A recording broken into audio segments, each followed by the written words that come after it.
July 17th, 1996, 8:19 p.m. A Boeing 747 takes off from New York, heading to Paris.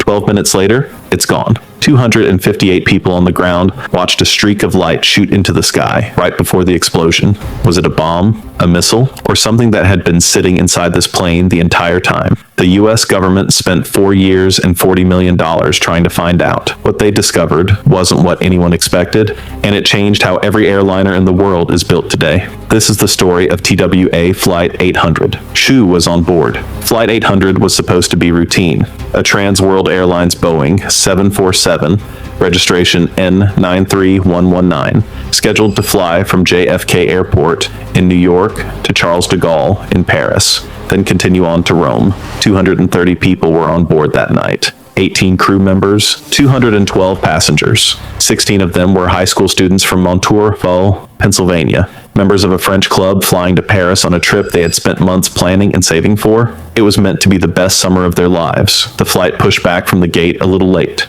Nobody on board had any reason to think anything was wrong. Takeoff and the explosion. At 8:19 p.m., Flight 800 lifted off from JFK and began climbing out over Long Island, heading east over the Atlantic. For the first 12 minutes, everything looked completely normal. The plane was climbing through about 13,700 feet. The cockpit voice recorder was running. There was no distress call, no warning, no mention of any problem at all. Then, at 8:31 p.m., the recording simply stops. On the ground, in towns across Long Island, hundreds of people were outside enjoying a summer evening. Many of them looked up at exactly the wrong, or right, moment. 258 witnesses would later tell investigators they saw a streak of light rising into the sky toward the aircraft, just before a massive fireball lit up the night. Boats in the water nearby watched burning wreckage rain down into the Atlantic. There was no time for anyone on board to react. All 230 people on the plane were killed instantly. The investigation, 2 agencies, 1 crime scene, Seville Mox. Within hours, 2 different federal agencies were on the case, and they didn't agree on what they were even looking at. The NTSB treats every crash as an accident to be explained.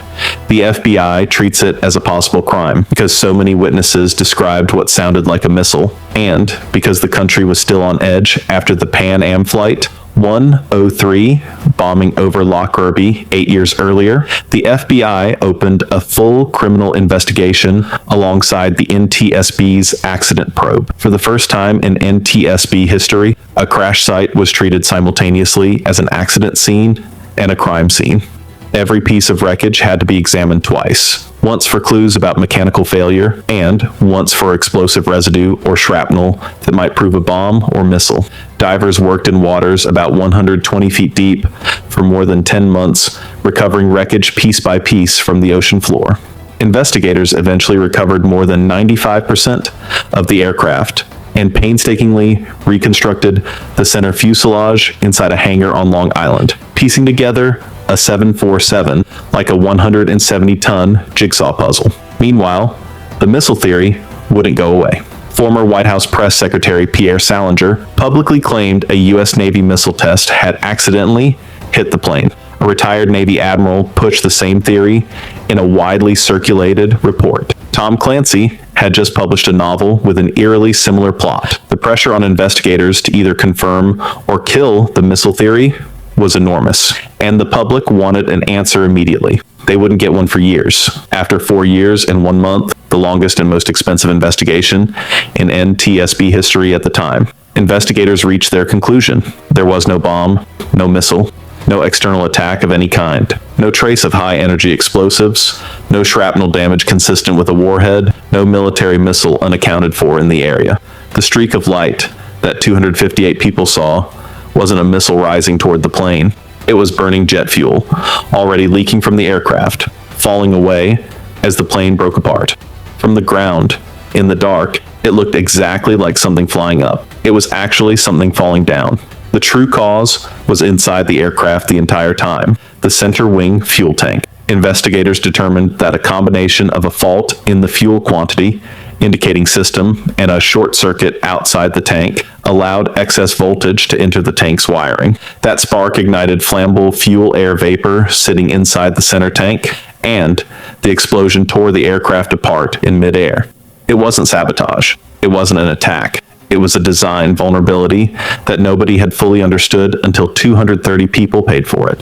What changed? The investigation into Flight 800 didn't just answer one question. It rewrote the rulebook for commercial aviation. The NTSB recommended that airlines pump inert gas into fuel tanks to prevent flammable vapor from ever building up again. In 2008, that recommendation became federal law for new aircraft. The reconstructed wreckage of Flight 800 was kept by the NTSB for 25 years and used to train hundreds of accident investigators every year, until it was finally decommissioned and dismantled in 2021 out of respect for the victims' families. Today, a memorial stands at Smith Point County Park on Long Island, close to where the wreckage came ashore. 13 flags representing the home countries of the victims surround a black granite wall engraved with all 230 names. Despite the NTSB's findings, conspiracy theories about Flight 800 never fully disappeared. A 2013 documentary reignited public debate featuring retired investigators who argued the case should be reopened. To this day, some people remain convinced the official explanation isn't the full story, but every piece of physical evidence, the wreckage, the wiring, the fuel tank residue, points to the same conclusion the NTSB reached in the year 2000. A short circuit, a fuel tank, and 12 minutes that changed aviation forever.